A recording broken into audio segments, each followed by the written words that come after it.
you going to do your big intro? No, this is just a... I thought it was like, welcome to Bot War. Welcome to After the game debrief. Maybe I should do that. Maybe I should do that intro for the after game chat. There you go. And run it like that. Well, go for it. Show us what you got. No. I already just did it. I can't do it on cue. Not a performing monkey. Yeah. So are you going to sit down or are you still packing up? What are you doing? Well, they can't see me either way. They can hear my voice. But, yeah, so we actually started the debrief talk while the camera was off, so we need to just repeat some points there. Talking about how amazing my list was, but how it just didn't quite pan out. If the Shark Warrior platoon had dropped that swarm over on that side of the table with the shot, which wasn't unreasonable to think they would, because swarms are really glass cannony. Yeah. They only had 3 damage on swarms, but... And I was saying at the same time, though, you didn't maximise the effect of the squadron because you didn't boost it to its max. You only boosted it once. That's all I had cubes for at that point. Yeah, but I actually overcubed Glug, and that was the turn that I didn't move Glug at all. And I think as well, you also were running 3 big guys. Yeah. And so that's a big drain on cubes. Well, if you count the squadron, potentially 4 big guys, right? Well, at 15 points. Because the squadrons and platoons are cube thirsty. Like, you need to have at least 2 extra cubes on their base cubes to run them effectively per turn. I think, on reflection, I should have probably just ran with Krog, dropped Glug and the platoon, and then... If I didn't have the platoon in, that would have freed up Gorger, Chomper and Ripper to give me some nasty surge Shark Warriors in the list as well. Which was something Anthony was worried I'd be bringing. Yeah. Well, I still think that if you had if you did want to run the double Overlords list, then they should be both air support models. So run Gorg and the other air support. Gorg and Krog, though, the animosity between them, I'm not sure they'd work well on the battlefield. Now, Glug may have been double agenting for Gorg, which may have led to Krug's downfall. Of course, Glug's ultimate plan was to air support away and tell the tale of how his he couldn't save. Leader fell valiantly, but... was unable to survive the onslaught of the swarm. Yes. Well, actually, I quite like this Infesters list. I think that you could have neutralised it earlier, but I don't think you had like you said, if you had those extra Shark Warriors with Surge, I think you'd have easily killed the swarms, because I had a lot of cubes stacked on them, and they've only got 3 damage. Yeah. So they would have died instantly if you just got one shot through with what you call a couple of long-range speckies. I tell you what, though, you actually had a really good run on with surges. That's true. Beetle's surge, even on a 6, that actually taking 5 damage off Squidling. And in then turn 6 2. off Krog. Yes, yeah. Of course, if I was smart, I would have re-rolled 2 of the muffed shield dice using his lucky rule, but I forgot. And you could have adrenalined Squidling to heal up to 3 damage back. The problem was, the reason I didn't adrenaline him was it would have kept him back. I would have just got the damage restored. It wouldn't have really helped with increasing his stats, because that's only for the turn. Yeah. And I was hoping he would survive being engaged, be able to adrenaline, and then just really wreck face. But was not to be. Well, interesting how Maggot works. You do have to be super careful that you don't unbury Maggot right beside someone who's SR 5 or less. Well, actually, yeah, the fact that my list, I only had 1 model that activated before Maggot. Yeah. If I had a really early SR list, like if you had a heap of low SR trashes or something, you're not popping out right next to them. No. In fact, I'd argue whether you either took Maggot at all if you knew you were facing that, or you just kept him, actually deployed him at the start rather than... well, depending on scenario, that may be the better call. Yeah, because unbearing next to anyone that's moderately good at close attack, of SR5 or lower, then yeah, that would be suicide, I think. Even with the larvae. I mean, the larvae are nasty in close attack. But once again, they're easy to shoot off. Once they're not hosted anymore, 3 damage with 2 shields, they're easily killed. Shogun's got air support from memory. He has. Yeah. So the trick is, Maggot and Shogun aren't the traditional big guy models. They've got sort of more moving parts. For those who don't know, Shogun is the new name for Reptile from Coils. Formerly Snakecorp. Formerly Snakecorp. Hostile takeover. But I think those big guys, inverted commas, with their hosting ability, are potentially some of the most dangerous models in the game. Yeah, I keep saying, like, even like one of the cheaper ones like Domino, he doesn't look like, it's because you look at their stat card and you think, oh yeah, that's pretty mediocre. But you don't realise he's carrying 2 extra guys in there, and all of a sudden that's potentially a +2 combat dice when they get into base to base. And one of those extra guys could be Capacitor, which means you're bringing 4 cubes, so you're net positive 2 cubes for the list while he's hiding inside. Correct. Yeah. So that's a really nice combo. And then you deploy them when you need them.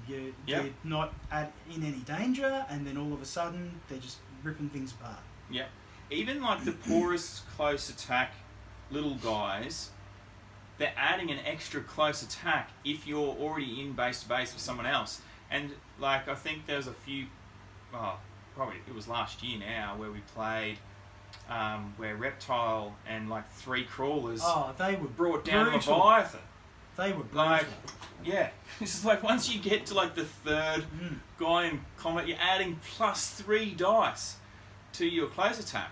So you're just like swarming over people and dragging them down. So, and the thing is, you can't underestimate any model at all, because this is going back a long time now, but we've had Valiants versus Atlanticans where like an infantry section, I remember that, brought down Duke. Yeah, that's right. It was, and it's like a 3-point infantry section that's just... Well, Duke was already seriously damaged, of course. He didn't bring him right down. But well, like, obvious. it was worth the shot, basically. It's Gulliver's Travels being tied down by the Lilliputians. Yeah, that's right. But so you can't afford to underestimate anything in bot war, because there is just such a range of potential. Yeah, obviously, statistically, you're going to swing towards the middle, but then you've got those extremes, and it's just... And crazy. how many times have we played games, though, where one of us will be like winning, and you almost like start to lose hope that you got any chance, and all of a sudden... There's that like one 2 key things, critical move, and all of a sudden it just flips. Yeah, it just completely flips. And I've lost countless games like well, that usually before. happens in turn 5. We just didn't get that far. Well, you didn't get there with enough models to actually make it happen. Yeah. But yeah, it is unusual, I think, for a bot war game to last 8 turns. Like, most of them are over. I think it depends on the matchups. If you had 2 primarily ranged armies and no one sort of... Yeah, that would take a while. If no one decides to be the aggressor, yeah, then it will come down to who's managed their cubes and mitigated damage more effectively, and you can run it to that 8 turns. Often for a scenario, the 8 turn VP scoring is... well, you look at, I think, the last game we played, where it got to that point where if you dropped my model here, you would win, so I've just tucked him behind a building. Yeah, because that's the way we honourably play here. Well, you were being mean to my poor little guys. They needed to try and stay alive. Weak Valiants from memory. But yeah, no, like it's definitely that's what I do like about the game. Actually, is it's not like other games I've played where you sort of lose hope when you lose like a few key things. It's just like, oh well, what's the point? You just sort of you're almost like rolling dice for the going through the motions of it. Like there's no chance of winning, but that's not the case in Bot War. I think you've come back before with like 2 models, and and I'd lost no one, and I think you'd come back from having just 2 models left. It's doable, especially with your sort of tankier factions where, okay, you've picked off all my sort of damage 5 mid-range models, but then I've got a couple of really tanky high shield damage 8 things on the line. And even in this game here, we were saying that you had 40 points in 2 models still on the table. So you don't, like, while you'd lost a lot of figures, there was still half of your force was still on the table. I think it would have been interesting to play on a more open table, like a desert map or something, to see how that matchup would go, where you couldn't hide so much of your material. Yeah. And Bot War's actually very... That's why when you get the Card City, shameless plug, it's like, you get the Card City, right? Because Try the airport. Yeah. This is like the 12 building Card City, right? It's like very densely populated terrain, and you get a lot of terrain dice and stuff. And terrain makes a massive... I've seen other people play games on YouTube of Bot War, and they just sort of walk out in the open and just then go, oh, that's been shot, I took a lot of damage. It's like, yeah, because you're out in the open, like terrain makes such a huge difference. So you can completely change the game by using the airport, which is just like 8 buildings, and they're lower. So there's a lot more open territory on the airport compared to using the city, which is 12 buildings and they're much higher. It makes a massive difference to the game. Like shooting in an open field like that causes a lot more. That's why I think a lot of people that aren't using 10mm terrain specifically, they're using a lot of like retrofitted 28mm terrain. So they might have like 6 or 8 pieces of terrain on the battlefield, right? And they're usually like ruined buildings that you can see through and all that sort of stuff. So they're getting wiped out a lot quicker just from shooting, and not a lot is getting into close attack. Yeah. But in a denser terrain like this, it makes a huge, like buildings and stuff make a huge difference to hide behind. And working out, because you can't charge someone or can't move into base space to close attack someone unless you can see them at the start of your turn. So that makes a huge difference when you maneuver around to get into that position without actually exposing yourself to get attacked. But you know, I actually like the idea of the lower airport hangars and things like that, because you could potentially camp a good ranged attack model behind a hangar, obscuring 50%, but not obscuring your line of sight. Yeah. And just being like, I trust in the black terrain dice and I'll save a cube for a boost, and then just start mowing things down at longer range. Well, like in Turbo Edition, as you said, as we were talking about, I think during the game, is that most ranges are set at 24 inches, but that means that models that have the artillery and models that have sniper are like really important to potentially have in your list or to at least think about taking in your list when you start playing those rules, because if you like to shoot a lot, sit back and shoot. Yeah. And then other models like other factions like Democracy that live on ranged attack, well, they have to expose themselves a little bit more because they're going to be within 24-inch range. So it's certainly that in particular is going to probably change the game a little bit, just with the way, because the game is designed to get more brutal as the closer you get to your opponent. Yeah. So if you just sort of sit at the back, plinking away, and so that's why that rule was added, is we didn't really want that in the game, just plinking away, unless you're specifically designed to plink away, you know. So. Well, that's it. You camp the ABM in the back corner on top of a hill, spotting everything, dropping massive artillery strike damage out. Yeah. Yeah. Actually, yeah, like, I guess the list I put together factionally is probably at a disadvantage against the Infestor Swarm sort of ethos. But if you had someone like Coils with your ABMs, with your Blast, and your... Oh, anything with Blast would have wiped yeah. this out, because squadrons and platoons take double damage. So literally 1 point of damage from a blast shot's going to drop a swarm squadron. Yep, that's about it. So have you got anything else to add? It was a good game for our... We were rusty. I know you say you got pneumonia, but I don't believe it. No, I really do. I know the doctor said so. I mean, that's not the reason why. I think we're just really rusty. This is true, yeah. There were some key rules, like on the cards, like not using my lucky multiple times over the course of the game and things like that. And that's as well, because there is actually a lot of special rules on the Overlords. And yeah, you have to keep in track of them. That's why I don't like going past 10 models, because I can't keep track of anything. Like, some really clever people will be able to like really kick ass with huge. I think 16. You can actually fit a 16 model Infestor force.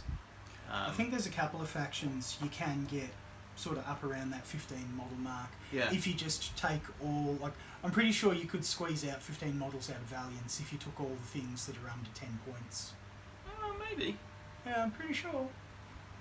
Yeah, maybe. Because there's a bunch of sort of 6s and 7s. Well, there's cheaper than that. Like Transistor's pretty cheap. What's he, a 3? Oh, I don't think they go that low. I thought Yeah, 4 would have I been think the lowest. Transistor's 3, I think. Oh, I thought he was 4. Capacitor's But like he's 10. insignificant. But but I think he's a 3. So you probably could. You probably could, especially with Moke and Overcharge. Yeah. So how do people get Moke and Overcharge, Anthony? They already know. They already know. We've I've gone on about it enough. People are probably sick of hearing it. So, but yeah. Anyway, that's about it, guys. I hope you enjoyed this game. Hopefully, it won't be too long before we have another one. Now that we're sort of slowly getting back on our feet. That's about it.